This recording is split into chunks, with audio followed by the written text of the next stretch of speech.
The Sneetches, written and illustrated by Dr. Seuss.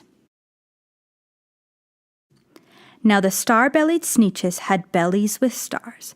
The plain-belly Sneetches had none upon theirs. Those stars weren't so big, they were really so small. You might think such a thing wouldn't matter at all.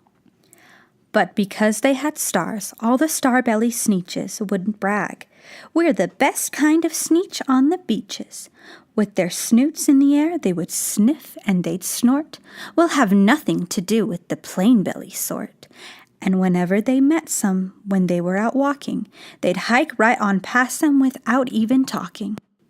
When the star-belly children went out to play ball, could a plain belly get in the game? Not at all. You only could play if your bellies had stars, and the plain-belly children had none upon theirs. When the star-belly Sneetches had Frankfurter roasts, or picnics, or parties, or marshmallow toasts, they never invited the plain-bellied Sneetches. They left them out cold in the dark of the beaches. They kept them away, never let them come near, and that's how they treated them year after year. Then one day it seems, while the plain-belly Sneetches were moping and doping alone on the beaches, just sitting there wishing their bellies had stars, a stranger zipped up in the strangest of cars. "My friends," he announced in a voice clear and keen, "my name is Sylvester McMonkey McBean, and I've heard of your troubles. I have heard you're unhappy, but I can fix that. I'm the fix-it-up chappie. I've come here to help you. I have what you need, and my prices are low, and I work at great speed, and my work is 100% guaranteed." Then quickly Sylvester McMonkey McBean put together a very peculiar machine, and he said, "You want stars like a star-bellied Sneetch? My friends, you can have them for $3 each. Just pay me your money and hop right aboard." So they clambered inside, then the big machine roared, and it clonked, and it bonked, and it jerked, and it burked, and it bopped them about. But the thing really worked. When the plain-bellied Sneetches popped out, they had stars. They actually did. They had stars upon theirs. Then they yelled at the ones who had stars at the start. "We're exactly like you. You can't tell us apart. We're all just the same. Now, you snooty old smarties, and now we can go to your Frankfurter parties." "Good grief," groaned the ones who had stars at the first. "We're still the best Sneetches, and they are the worst. But now, how in the world will we know," they all frowned, "if which kind is what, or the other way round?" Then up came McBean with a very sly wink, and he said, "Things are not quite as bad as you think. So you don't know who's who. That is perfectly true. But come with me, friends. Do you know what I'll do?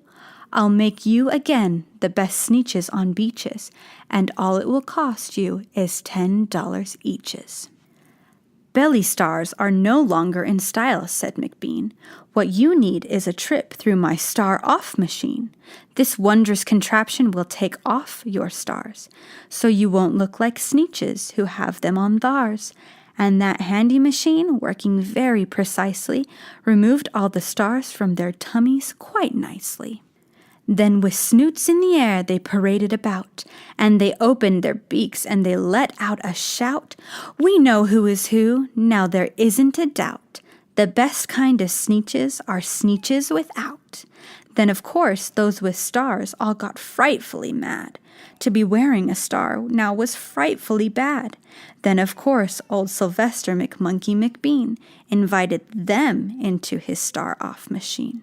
Then of course from then on, as you probably guess, things really got into a horrible mess. All the rest of that day on those wild screaming beaches, the fix-it-up chappie kept fixing up Sneetches. Off again, on again, in again, out again. Through the machines they raced round and about again, changing their stars every minute or two.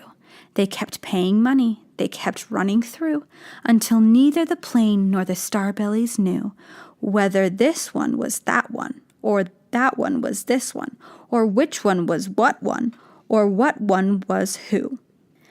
Then when every last cent of their money was spent, the fix-it-up chappie packed up and he went, and he laughed as he drove in his car up the beach.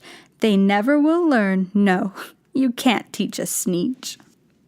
But McBean was quite wrong.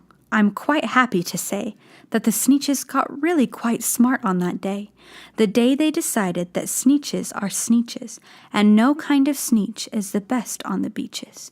That day all the Sneetches forgot about stars, and whether they had one or not upon theirs.